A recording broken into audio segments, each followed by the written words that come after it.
ఈరోజే అధిక జ్యేష్ఠమాసంలోని 2వ సోమవారం. మరి ఎంతో విశేషమైన ఈరోజు ఈ కథను వింటే చాలు శివపార్వతుల సంపూర్ణ అనుగ్రహం మీకు లభిస్తుంది. ఒకనాడు శివయ్యకి పరమ భక్తుడైన ఒక వ్యక్తి తన ఊరి నుంచి కేదార్నాథ్ యాత్రకు బయలుదేరతాడు. పాపం పేదవాడు.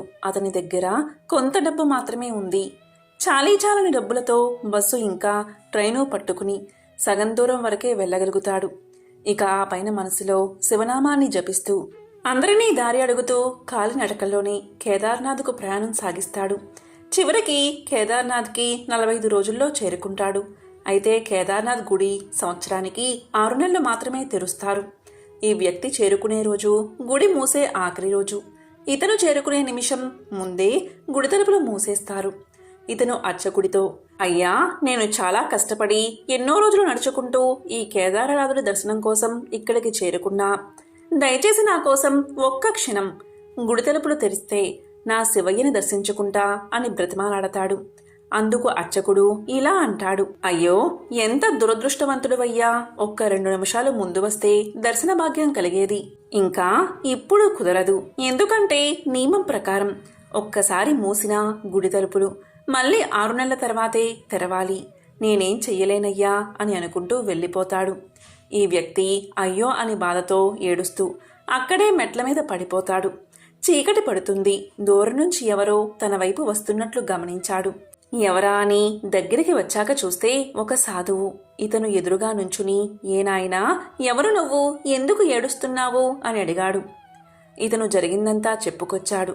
సరే, బాధపడకు, రేపు గుడి తలుపులు తెరుస్తారులే అని చెప్పి బాగా నీరసంగా కనిపిస్తున్నావు. ఇందా, ఇది తిను అని తన దగ్గర ఉన్న 2 రొట్టెలు అతనికిచ్చి వెళ్ళిపోతాడు.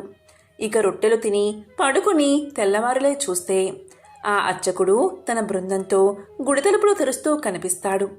ఈ వ్యక్తి అర్చకుడితో, అయ్యా, 6 నెలలకు తెరుస్తాను అన్న గుడి మళ్ళీ ఎందుకు తెరుస్తున్నారు అని అడిగాడు. ఆ అర్చకుడు అతని వంక ఆశ్చర్యంతో చూసి, నువ్వు 6 నెలల క్రితం గుడి మూసాక వచ్చిన అతనివి కదూ అని అడుగుతాడు. ఇతనేమో, అదేంటయ్యా, రాత్రేగా మీరు తలుపులు మూసింది, మీరు వెళ్ళాక ఒక సాధువు వచ్చి తిండి పెట్టి గుడి రేపు పొద్దున్నే తెరుస్తారులే అని చెప్పి వెళ్ళిపోయి రాత్రంతా ఇక్కడే మెట్ల మీద పడుకున్నా లేచి చూస్తే మీరు గుడి తెరుస్తూ కనిపించారు అన్నాడు అతను. అందుకు అర్చకుడు, ఆ సాధువు చూడ్డానికి ఎలా ఉన్నాడు అని అడిగాడు. పొడవాటి జడలు కట్టిన జుట్టు, ఒళ్లంతా బూడిద, మెడ నిండా రుద్రాక్ష మాలలు, ఒక చేత త్రిశూలం, మరొక చేత డమరు. ఇది విన్న అర్చకుడు ఆ వ్యక్తి కాళ్ళ మీద పడి, నువ్వు నేనన్నట్లు దురదృష్టవంతుడివి కాదయ్యా, మహా అదృష్టవంతుడివి.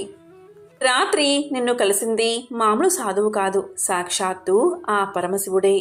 6 నెలల నీ కాలాన్ని ఒక్క రాత్రితో మాయం చేశాడు ఆ శివయ్య అని అర్చకుడు ఆనంద బాష్పాలతో చెప్పాడు. ఇక శివయ్య లీలలు తెలిపే మరొక కథను ఇప్పుడు తెలుసుకుందాం. కాశీ విశ్వనాథుడి ఆలయంలో అర్చకుడు లింగాభిషేకం చేస్తున్నాడు. ఇంతలో ఆలయం వెలుపల పెద్ద శబ్దమైంది. పూజారి బయటకు వచ్చి చూడగా పెద్ద బంగారు పళ్ళెం ఒకటి కనిపించింది. వెళ్ళి చూడగా దానిపై నా భక్తుడి కోసం అని రాసి ఉంది. ఈ బంగారు పళ్ళాన్ని విశ్వనాథుడు తన కోసమే పంపాడని పూజారి సంతోషించాడు. పళ్ళాన్ని తీసుకుందామని ముట్టుకోగాని అది మట్టి పాత్రగా మారిపోయింది. విడిచిపెట్టగానే మళ్లీ బంగారు రంగులో మెరిసిపోతూ కనిపించింది. ఈ విషయం ప్రజలందరికీ తెలిసింది. ఆలయం కిక్కిరిసిపోయింది. ఒక్కో భక్తుడు రావడం, పళ్ళాన్ని ముట్టుకోవడం, అది మట్టి పాత్రలా మారిపోవడం, ఇదే తంతు. విషయం కాశీరాజుకు తెలిసింది. రాజ్యంలో తనకన్నా గొప్ప భక్తుడు లేడు అంటూ ఆలయానికి వెళ్ళాడు. జనులందరూ చూస్తూ ఉండగా బంగారు పళ్ళాన్ని పట్టుకున్నాడు. అది మట్టి పాత్రగా మారిపోవడమే కాదు, నలుపు రంగులో కనిపించింది. తానెంత అదముడనో రాజుకి అర్థమైంది. ఇక అవమాన భారంతో అక్కడి నుంచి నిష్క్రమించాడు రాజు. ఇంతలో ఒక పెద్దాయన ఆలయం మెట్లు ఎక్కుతూ లోనికి వస్తున్నాడు. మెట్ల మీద కూర్చున్న బిచ్చగాలను చూసి చలించిపోయాడు. కళ్ళులేని వాళ్ళను చూసి కంటతడి పెట్టుకున్నాడు. విశ్వనాథ, ఆ అభాగ్యుడికి చూపు ప్రసాదించు అని మొరపెట్టుకున్నాడు. తండ్రి మెట్లు ఎక్కడానికి ఇబ్బంది పడుతున్న ఒక కుంటివాడికి సాయం చేశాడు. ఆకలితో అలమటిస్తున్న ఒక ఆడమనిషికి దేవుడి నివేదన కోసం తెచ్చిన 2 ఫలాలను ఇచ్చేశాడు. చివరగా ఆలయంలోకి వచ్చాడు. స్వామివారిని దర్శించుకుని తిరుగు ప్రయాణమయ్యాడు. ఇంతలో పల్లెం సంగతి తెలిసింది. ఈ వింతేమిటో తెలుసుకుందామని అటువైపు వెళ్ళాడు. దూరంగా నిల్చుని చూస్తున్నాడు. తిరిగి వెళ్ళపోబోతూ ఉంటే ఆలయ పూజారి ఇలా అన్నాడు. ఓ పెద్దాయనా, నువ్వు వచ్చి ముట్టుకో, రోజూ గుడికొస్తావు, నీ భక్తి ఏపాటితో తెలిసిపోతుంది అని అన్నాడు. పెద్దాయన వెళ్ళి పళ్ళెం పట్టుకున్నాడు. అది మరింత బంగారు వన్నెలో మెరిసిపోతూ కనిపించింది. అందరూ ఆశ్చర్యపోయారు. అర్చనలు అభిషేకాల భక్తికి నిరసనాలు కాదు. ఆ పనులను ఆదుకునే తత్వం ఉండడమే నిజమైన భక్తి. అటువంటి వారే నిజమైన ఆధ్యాత్మిక వాదులు అని తెలపడమే ఈ కథ యొక్క సారాంశం. పూర్వకాలంలో అమరావతి నగరంలో ఒక ధనవంతుడైన వర్తకుడు ఉండేవాడు. అతనికి అపారమైన సంపద ఉన్నప్పటికీ సంతానం లేకపోవడంతో చాలా దుఃఖంతో ఉండేవాడు.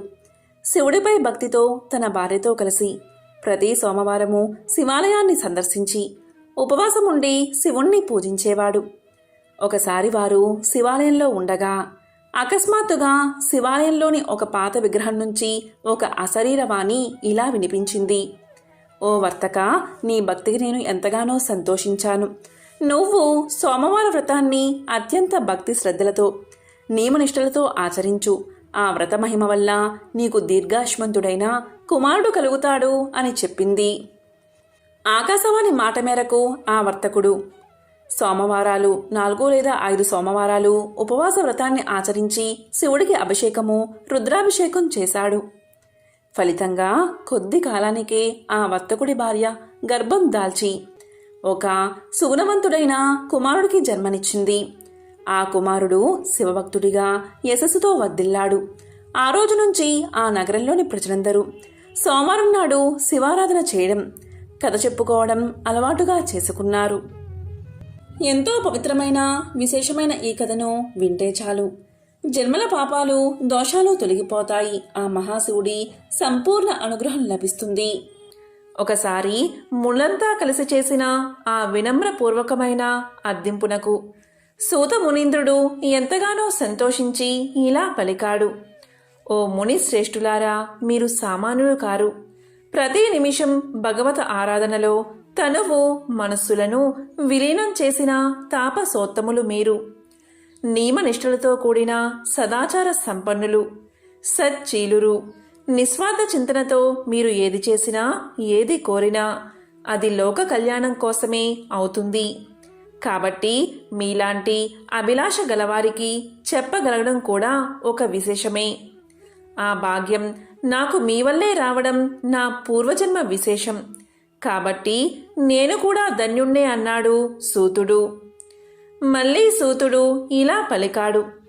ఇంత సౌమ్యంగా నన్ను చెప్పండి అని అర్థించడంలోనే మీరెంత ఉన్నత చరిత్రలో అర్థమవుతుంది. అయినా మీరు కోరిన కోరిక సామాన్యమైనది కాదు. ఆదిపురుషుడైన ఆ పరమేశ్వరుడి గురించి ఎంత చెప్పినా ఇంకా ఎంతో కొంత మిగిలే ఉంటుంది. చెప్పిన తరువాత అంతా తెలిసినట్లే ఉంటుంది. కానీ ఆలోచిస్తే ఇంకా తెలుసుకోవడానికి ఎంతో ఉందన్న విషయం ఆశ్చర్యాన్నే కాదు, అభిలాషను రేకెత్తిస్తుంది. సదాతనుడు, సనూతనుడు, సనాతనుడు అయిన సర్వేశ్వరుడి లీలలు చాలా విచిత్రమైనవి. ఆయన చేతలు ఎవరికీ అంత తేలిగ్గా అర్థం కావు. ఆయన గురించి తెలుసుకోవడం అంటే ఒక రకంగా సృష్టి గురించి తెలుసుకోవడమే అవుతుంది.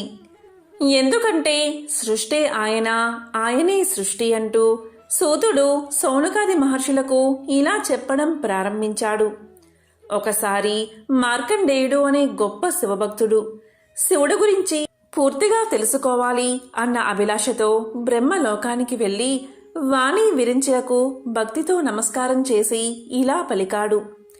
విధాత, నాకు పరమేశ్వరుడి గురించి, ఆయన మహత్యం గురించి కూలంకుషంగా తెలుసుకోవాలని ఉంది. మీరు తెలియచేసి ధన్యుణ్ణి చెయ్యండి అంటూ ప్రార్థించాడు. అందుకు బ్రహ్మ ఇలా పలికాడు. నాయనా, శివుడి గురించి తెలుసుకోవాలి అంటే నాకంటే బాగా కేశవుడికే తెలుసు, అంటే నారాయణుడికే తెలుసు. కాబట్టి నీవు వైకుంఠానికి వెళ్ళి నారాయణ్ణి అర్థించు అని చెబుతాడు బ్రహ్మ. ఇక బ్రహ్మ చెప్పిన మేరకు మార్కండేయుడు సరాసరి వైకుంఠానికి చేరుకుంటాడు. అక్కడ శేషతల్పంపై లక్ష్మీదేవి పాదాలు ఒత్తుతూ ఉండగా శయన రూపంలో ఉన్న శ్రీ మహావిష్ణువును చూసి చేతులు జోడించి వివిధ రకాలుగా ప్రార్థనలు చేస్తాడు మార్కండేయుడు.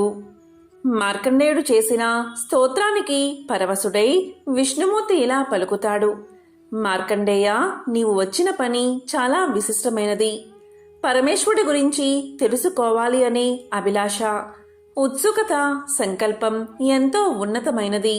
అయితే మహాశివుడి ఆశాంతం తెలిసిన వారు ఎవరూ లేరు.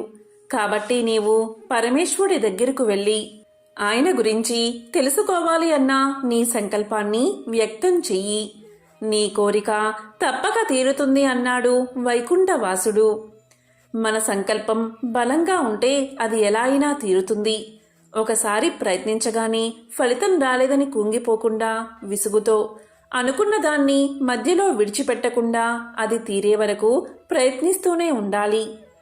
సంకల్ప బలం, చిత్తశుద్ధి ఉంటే అది తీరేందుకు భగవంతుని సాయం కూడా తప్పకుండా లభిస్తుంది. ఇక్కడ భగవంతుని సాయము అంటే అది తీరేందుకు మార్గం లభ్యం కావడమే అని గ్రహించాలి. మార్కండేయుడికి కూడా అదే జరిగింది. మహాశివుడి మహిమలు తెలుసుకోవాలి అన్న కోరిక మార్కండేయుడిలో బలంగా ఉంది. ఆ ప్రయత్నంలో ఇప్పటికే బ్రహ్మ విష్ణువులను అడిగి కొద్దిగా నిరాశకు గురైన తన కోరిక తీర్చగలిగే తెరువును తీరుతుందన్న భరోసా పొందగలిగాడు మార్కండేయుడు. దాంతో అతని పయనం కైలాసం వైపుకు సాగింది. ఇంతకీ ఈ మార్కండేయుడు ఎవరో ఇప్పుడు తెలుసుకుందాం. అనగనగా మృకండు అనే ఋషి ఉండేవారు. మృకండు శివుడి గురించి ధ్యానం చేసుకునే సమయంలో మృగాలు అతన్ని రాసుకుంటూ పోయినా కూడా పట్టించుకునేవాడు కాదట. అలాంటి మృకుండునికి మరుద్వతి అని సాధ్వి భార్యగా ఉండేది. భగవన్నామ స్మరణలో హాయిగా జీవితాన్ని గడుపుతున్న ఆ దంపతులకి ఒకటే లోటు. అది ఏంటి అంటే పిల్లలు లేకపోవడం. దీంతో సంతాన భాగ్యం కోసం వారిద్దరూ వారణాసి క్షేత్రానికి చేరుకుని శివుణ్ణి పూజించడం మొదలుపెట్టారు.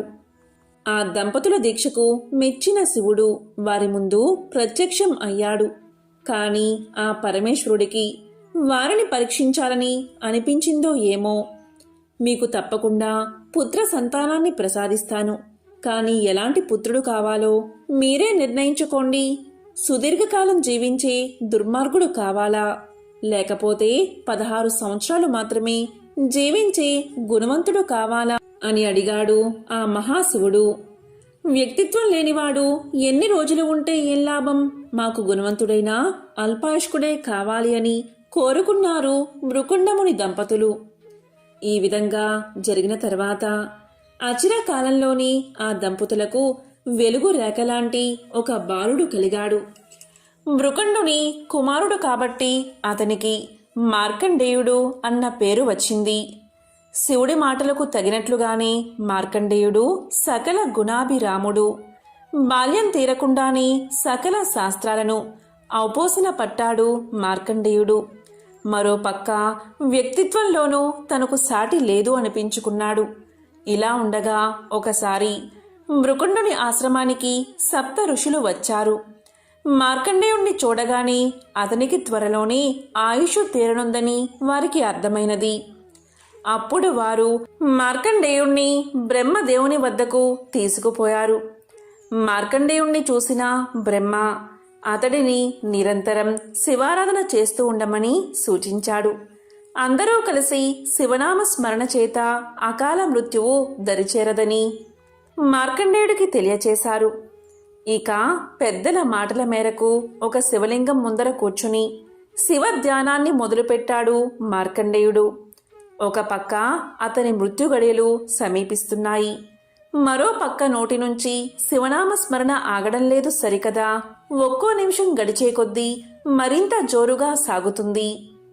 యముని ఆదేశం మేరకు మార్కండేయుణ్ణి తీసుకురావడానికి బయలుదేరారు యమభటులు. కానీ మార్కండేయుణ్ణి తీసుకురావడం కాదు కదా, అతని దరిదాపుల్లోకి కూడా వెళ్ళలేకపోయారు యమభటులు. ఇక ఆ పిల్లవాడిని తానే స్వయంగా తీసుకురావాలి అనుకున్నాడు యముడు. తన వాహనమైన మహిషాన్ని అధిరోహించి యమపాసాన్ని చేత పట్టుకుని మార్కండేయుడి వైపు సాగిపోయాడు. ఆ ధ్యానాన్ని ఆపి యువతలికి రా, నీ మృత్యువు సమీపించింది అని హూంకరించాడు యముడు. కాని యముడి మాటలను విన్న మార్కండేయుడు యువతలకి రాలేదు సరికదా, గట్టిగా ఆ శివలింగాన్ని పట్టుకుని మృత్యుంజయ మంత్రాన్ని పఠించడం మొదలుపెట్టాడు. ఇక యముడికి ఏం చెయ్యాలో దిక్కుతోచలేదు. ఆఖరి అస్త్రంగా తన పాసాన్ని మార్కండేయుడి మీదకు వదిలాడు యముడు. కాని మార్కండేయుడితో పాటుగా ఉన్న శివలింగానికి ఆ పాసం తగలగానే శివుడు కాలరుద్రుడై బయటకు ఉరికాడు. తన మీదకి, తన భక్తుని మీదకి పాసాన్ని విడుస్తావా అంటూ యముడిని ఒక్క పెట్టున సంహరించాడు మహాశివుడు. ఆ సందర్భంలోని శివుడికి కాలాంతకుడు అనే బిరుదు వచ్చింది. అంటే కాలాన్ని, మృత్యువుని సైతం అంతం చేసినవాడు అని అర్థం. కాని యముడే లేకపోతే ఈ లోకంలో చావు పుట్టుల జీవన చక్రం ముందుకు సాగేదెలా? అందుకని దేవతలందరి ప్రార్థన మేరకు శివుడు శాంతించి తిరిగి యముణ్ణి జీవింపచేశాడు. అయితే మార్కండేయుడి జోలికి అతను ఇక రాకూడదని, ఆ మాటకు వస్తే శివభక్తుల ఎవ్వరినీ కూడా నరకానికి తీసుకుపోకూడదని హెచ్చరించి వదిలేశాడు పరమేశ్వరుడు. ఈ ఘట్టం తమిళనాడులోని తిరుక్కడయార్ అనే ప్రాంతంలో జరిగిందని ఒక నమ్మకం. మార్కండేయుడు అప్పటి నుంచి చిరంజీవిగా ఉండడమే కాదు, అష్టాదశ పురాణాల్లో ఒకటైన మార్కండేయ పురాణాన్ని కూడా రాశాడు. శివకేశవుల లీలలే కాకుండా దేవి మహత్యం కూడా లోకంలో నిలిచిపోయేలా ఈ పురాణం సాగుతుంది. ఎంతో పవిత్రమైన, విశేషమైన ఈ కథను విన్నవారికి అకాల మృత్యుదోషాలు తొలగిపోతాయి, యమబలం తొలగిపోతుంది, శివానుగ్రహం కలుగుతుంది.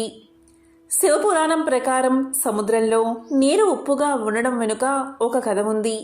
ఈ కథను విన్నంతనే శివపార్వతుల అనుగ్రహం మీకు కలుగుతుంది. మరి ఆ కథ ఏంటో ఇప్పుడు విందాం. శివపురాణం ప్రకారం పార్వతీదేవి శివుణ్ణి భర్తగా పొందాలని ఆశపడింది. శివుడిని ప్రసన్నం చేసుకుని తన కోరిక తీర్చుకోవాలని తపస్సుకు పూనుకుంది.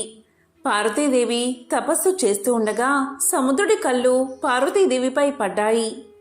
పార్వతీదేవి రూపాన్ని చూసి సముద్రుడు మోహించాడు.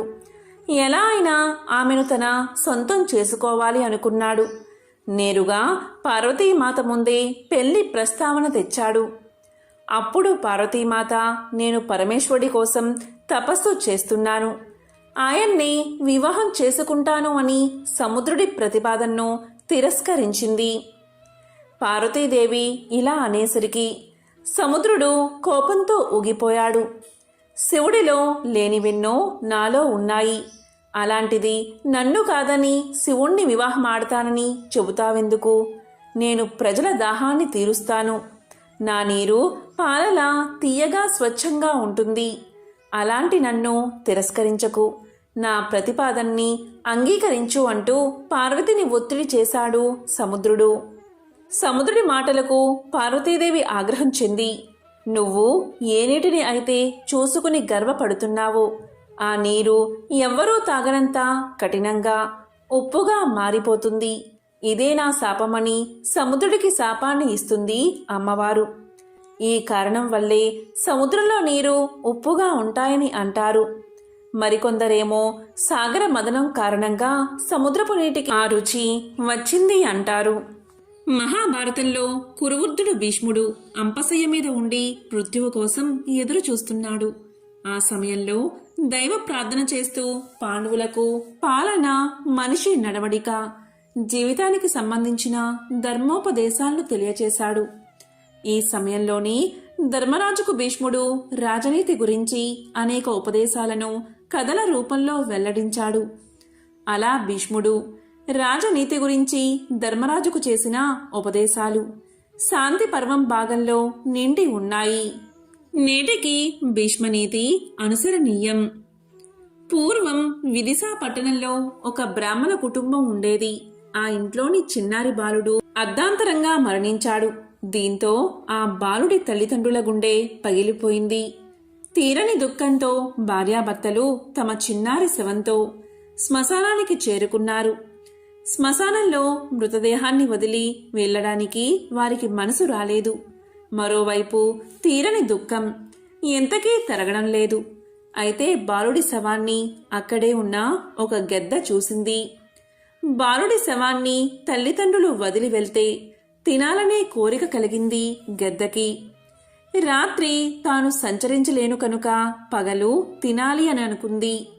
అయితే ఆ బాలుడి తల్లిదండ్రులు శవాన్ని వదిలి వెళ్లడం లేదు. ఎలా అని ఆలోచించింది గెద్ద. మెల్లగా ఆ కుటుంబం దగ్గరికి చేరింది. ఇలా పలికింది గెద్ద, ఎంతసేపని ఇలా ఏడుస్తూ కూర్చుంటారు? చీకటి పడితే భూత ప్రేతాలన్నీ ఇక్కడకు చేరుకుంటాయి.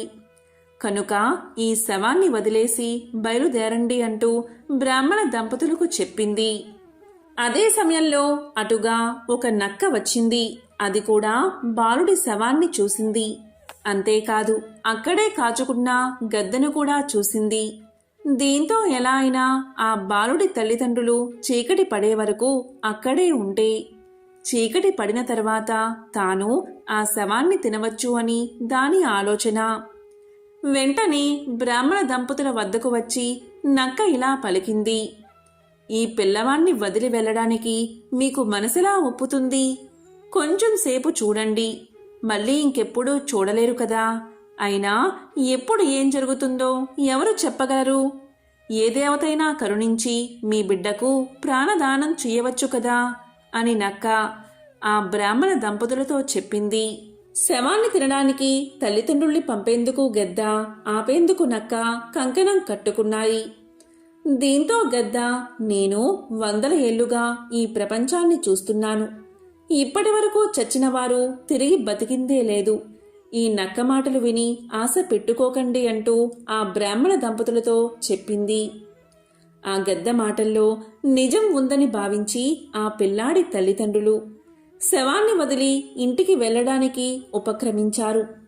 అయితే నక్క వెంటనే బ్రాహ్మణ కుటుంబంతో ఇలా పలికింది, ఈ గెద్ద మనసు మహా క్రూరమైనది. పూర్వం రాముడు ఒక బ్రాహ్మణుణ్ణి బతికించిన కదా మీరు వినలేదా? సృంజయుడి కుమారుడైన సువర్ణ శ్రీవిని నారదుడు బతికించలేదా?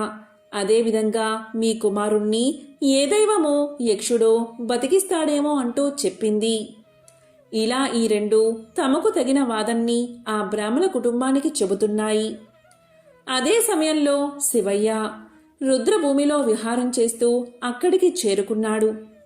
బ్రాహ్మణ కుటుంబపు దీనావస్థను చూసి అక్కడికి వచ్చాడు. అసలు విషయం తెలుసుకుని బ్రాహ్మణ దంపతులను మీకేం కావాలో కోరుకోమన్నాడు. వెంటనే ఆ భార్యాభర్తలు తమ కుమారుణ్ణి బతికించమని వేడుకున్నారు. అప్పుడు శివుడు మరణించిన బాలుడికి ప్రాణం పోశాడు. అంతేకాదు గద్ద, నక్కల పాప కర్మను తెలుసుకుని వాటికి ఆకలి లేకుండా చిరకాలం జీవిస్తాయని వరాన్ని ప్రసాదించాడు. దీంతో ఈ కథ సుఖాంతమైనది. మహాశివుణ్ణి భక్తితో ఆరాధించిన వారికి ఆలస్యమైనా సరే ముక్తి లభిస్తుంది. పరమేశ్వరుడు హిమాలయాల్లో తపస్సు చేసుకుంటూ ఉండగా పర్వతరాజైన హిమవంతుడు తన పుత్రిక అయిన పార్వతిని పరమేశ్వరుడి సేవకై ఉపయోగించాడు. అలా పార్వతీదేవి పరమేశ్వరుడికి సేవ చేస్తూ ఉండగా దేవతల కోరికపై మన్మధుడు అక్కడికి వచ్చాడు. చెట్టు చాటు నుంచి శివుడిపై పుష్పబాణం ప్రయోగించాడు. తపస్సులో ఉన్న శివుడు తన మనసులో కలిగిన కలవరపాటుకు చింతించి అందుకు గల కారణం కోసం నలుదిక్కులా పరిశీలించాడు. మన్మధుడు కనిపించాడు. అప్పుడు కోపంతో శివుడు 3వ కన్ను తెరచి ఆ కంటి మంటల్లో మన్మధుణ్ణి మసి చేసేశాడు. కొంతకాలం తర్వాత గణపతి ఆ బూడిదను 2 చేతులతో పోగు చేస్తూ ఉండగా ఆ బూడిద నుంచి భయంకర ఆకారంతో రాక్షసుడు ఒకడు ఉద్భవించాడు. అతడే బండాసురుడు. ఇతడు పెరిగి పెద్దవాడై ఘోరమైన తపస్సు చేసి పురుషుల వల్ల తనకు మరణం లేకుండా వరం సంపాదించుకున్నాడు.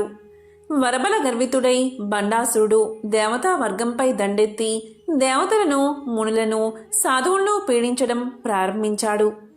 దేవతలు బండాసురుడి దురాగతాలకు తట్టుకోలేకపోయారు. తమ బాధల్ని బ్రహ్మదేవుడికి నివేదించుకున్నారు. దేవతలందరి పక్షాన బ్రహ్మదేవుడు విష్ణుమూర్తి వద్దకు వచ్చి ప్రార్థించగా, ఒక మహాశక్తి వల్ల తప్ప బండాసురుడు మరణించడని విష్ణువు వివరించాడు.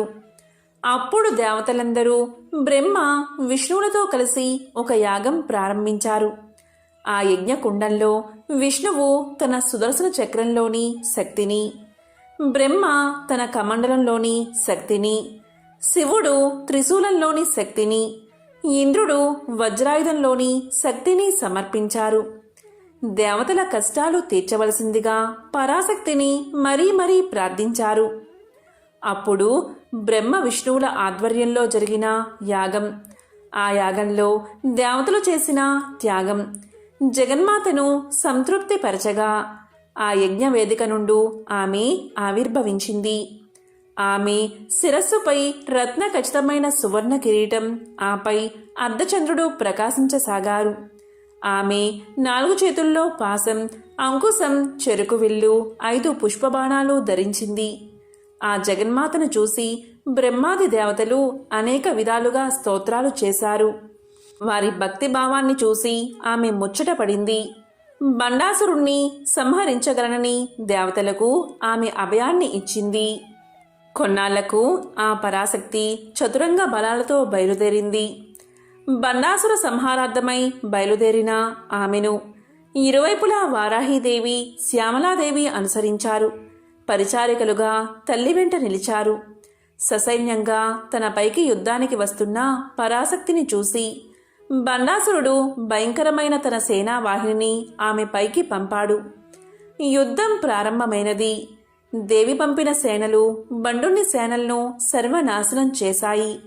అప్పుడు బండాసురుడు తన 30 మంది పుత్రులను దేవి సైన్యంపైకి పంపాడు. అంతటా పరాశక్తి తన కనుబొమ్మల మధ్య భాగం నుండి బాలాదేవతను సృష్టించింది. బండపుత్రులను సంహరించమని ఆజ్ఞాపించింది.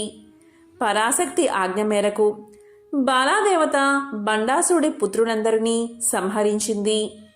తన పుత్రులందరూ మరణించడం చూసి బండాసురుడు తన 2 భుజాల నుంచి 2 రాక్షసులను సృష్టించాడు. ఒకడు విశ్రుకుడు, వేరొకడు విషంగుడు. వారిద్దరినీ జగన్మాతపైకి పురుకొల్పాడు. తన పరిచారికలైన వారాహి, శ్యామలా దేవతలను ఆజ్ఞాపించింది అమ్మవారు. జగన్మాత ఆజ్ఞానుసారం వారాహి దేవత విశ్రుకుణ్ణి తుద ముట్టించగా శ్యామలాదేవి విషంగుణ్ణి సంహరించింది. తన సైన్యము, తన పుత్రులు, తాను సృష్టించిన శక్తులన్నీ సర్వనాశనం కాగా బండాసురుడు దిక్కుతోచని వాడయ్యాడు. దేవి ప్రయోగించే శస్త్ర అస్త్రాల బారి నుంచి తన్ను తాను రక్షించుకోవడానికి ఒక విఘ్న యంత్రాన్ని ప్రయోగించాడు. సంగతి తెలిసిన జగన్మాత మహాకామేశ్వరుని వంక చూసింది. ఆ చూపుల్లో నుండి గణపతి ఆవిర్భవించాడు. తల్లి ఆజ్ఞ మేరకు గణపతి బండాలురుని విఘ్న యంత్రాన్ని తునాతునకలు చేశాడు. ఆ తరువాత పరాశక్తి మహాపాసు పతాస్త్రాగ్ని ప్రయోగించి బండాసుడి నగరమైన శూన్యక పట్టణాన్ని ధ్వంసం చేసింది. ఆ వెంటనే కామేశ్వరాస్త్ర ప్రయోగంతో బండాసురుణ్ణి నేల కూల్చుంది అమ్మవారు. బండాసుర సంహారంతో దేవతలు ఆనందించారు. రాజరాజేశ్వరిగా, లలితా పరమేశ్వరిగా, భువనేశ్వరిగా, పరాశక్తిగా స్తుతించారు.